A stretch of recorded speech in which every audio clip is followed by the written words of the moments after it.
I am by no means a professional or expert in my kitchen. In fact, I would say on a good day, I'm getting close to intermediate, but I still see myself as a beginner on so many things. I have come to learn that some of the best self-care that I can do, the best way that I can take care of myself and my family too, is to spend quality time in my kitchen. I'm going to show you what 2 hours of quality time spent in my kitchen looks like for me. I'm going to prep some things ahead, I'm gonna make some food for today, and I'm just gonna have fun.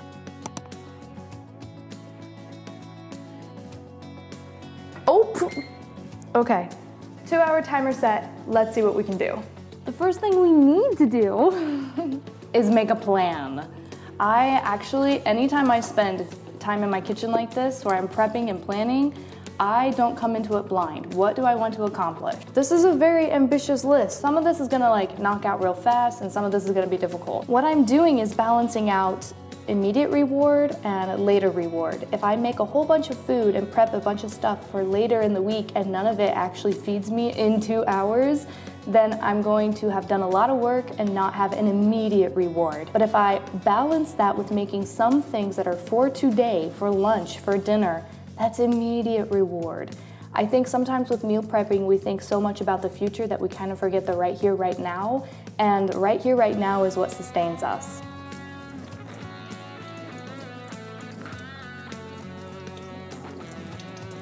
I think that we can easily think that getting good in the kitchen means we just start mastering a bunch of recipes. Just because you're getting good in the kitchen doesn't mean you know how to make everything. And also, being good in your kitchen doesn't mean you're not gonna make mistakes. I think being good in your kitchen, getting good in the kitchen, comes down to 2 things.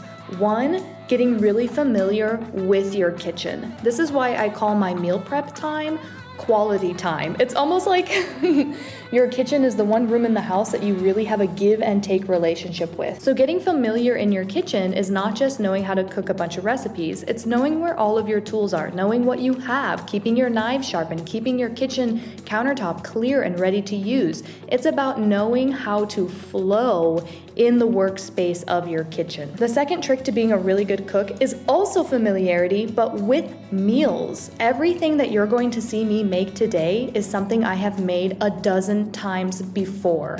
I don't take on a new task until I feel prepared, supported, and sustained with things I already know how to do. For example, I'm starting to get pretty good at sourdough, and you're gonna see me use it today.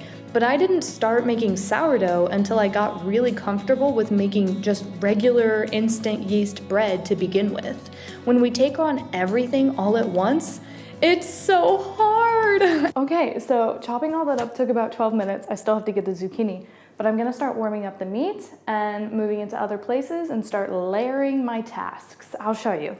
So let me talk to you about this layering process. If I had started the meat and got the heat going and then chopped everything as it needed to get added to the pot, if I were just making one meal, that would require me to focus so much. I pulled out these 2 pots because now I'm going to treat my stovetop as though it is one central task because everything that needs to go on top of it is ready.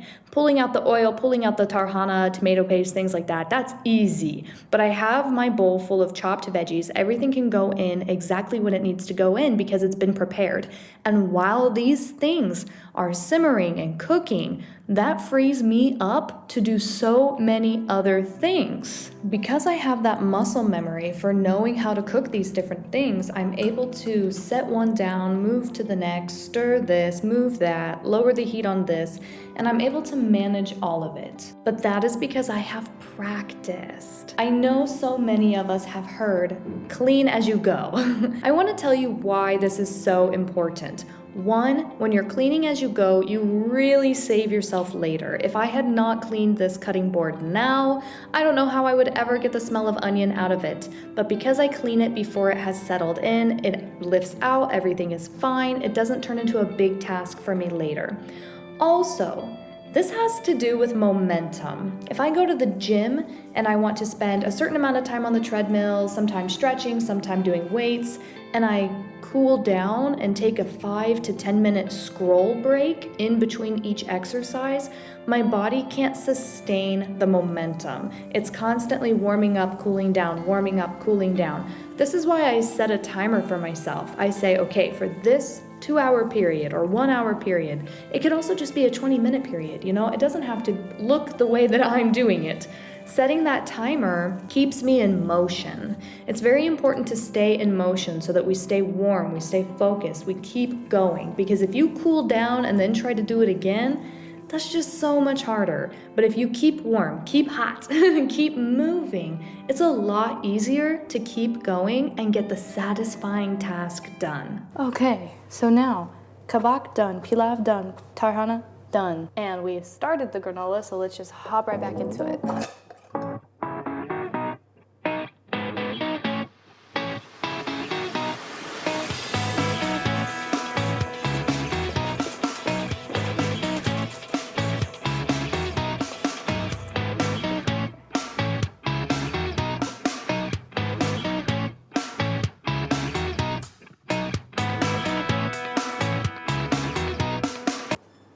That took me 5 minutes. It wasn't even that bad, and I've been procrastinating that for 2 weeks. Listen here, meal prepping is exhausting, okay? I can't even do it in the way that just gets shown so much online. The whole spending a huge chunk of time one day a week, thinking about all your meals ahead, getting everything portioned, all of this stuff. I can't do that. I literally cannot stand in my kitchen that long without feeling just completely burned out. And the thing about burnout is if we continue to do a task that burns us out, odds are is we're not having fun. Otherwise, we wouldn't be getting burned out. I cannot sustain burning myself out over and over again. At the same time, choosing what to make every single day is also difficult when you have nothing prepped. So I really love prepping these easy things and these difficult things at the same time. I already needed to make lunch today, okay?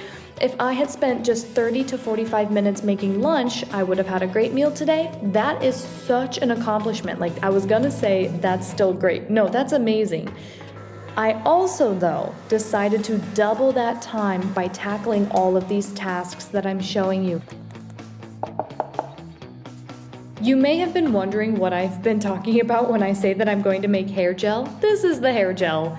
I just make hair gel from flax seeds. It's really simple. You can find so many recipes online. This recipe is just like 2 to 3 heaping tablespoons of flax seeds, boil it in water. I just measure by how much water I need for the jar that I'm going to contain it in. And a lot of my things are like that. A lot of things are just really just hit or miss, measure with your heart, figure it out as you go. And yeah, it works. I can definitely say by this point, I was feeling it. I was tired. I'm tired even just watching myself do it because I remember how tired I was. We are at about we are at about an hour and 30 minutes and almost everything is done and I can feel it. So if I had meal prepped for 6 hours, how was I going to recover from that? Instead, I got such amazing things accomplished in such a short amount of time. You can do it too. There is still 14 minutes on the timer. So we did all of that in an hour and 45 minutes. Here is the hair gel that we made. Here is the granola. Here is my cinnamon roll dough proofing. We accomplished making granola, making kabakime, making hair gel, making the cinnamon roll dough, making rice, making soup, and cleaning out the fridge. We did everything on the list in an hour and 45 minutes. I tried to do the meal prepping thing where you prep a whole bunch of meals and you have everything ready, and it just doesn't work for me. At the end of the day, it doesn't feel like a big accomplishment because the weight of exhaustion versus productivity is out of balance. When you focus on spending quality time in your kitchen, you just allow yourself to discover the work that is in there. I really see it as the same thing as spending time in your art studio, spending time drawing, spending time painting, spending time creating content, whatever your creative outlet hobby is, you have to dedicate time in the environment of doing it to discover what is next. Kitchens are the same thing, and kitchens are such a profound studio of creativity because everything you create is temporary, but what you create brings people together and sustains your body and fuels you and inspires you. The art of the kitchen is so underappreciated because it is consumed in the moment. But the art of the kitchen is also the most appreciated effort out there because it is what sustains us. So I encourage you to get into your kitchen, get familiar with it, and start taking command of your kitchen in new ways, because it's not a scary place, it's not a burden, it's not a chore. It is literally an art process. It's a discovery. It's beautiful. Kitchens are amazing. I hope this video was encouraging to you and showed you that you can do so much in a short amount of time, but very realistically, and it's okay for there to be chaos, and ask for help if you need help, and don't overwork yourself, and don't turn it into something that's miserable. Thank you so much for watching. My name is Kaylee. I am an American who's been living in Turkey for 3 years, and I am married to a Turkish man. You just got a little peep of him. Thank you for trusting me by clicking on my video and making it all the way to this point. If you're here, that's crazy. Go ahead and subscribe if you'd like, and hit the notification bell, drop a comment, all those things just to support my channel and also to engage with the community. I appreciate you. That's always what I want to say. I appreciate you. I will see you next time, and goodbye.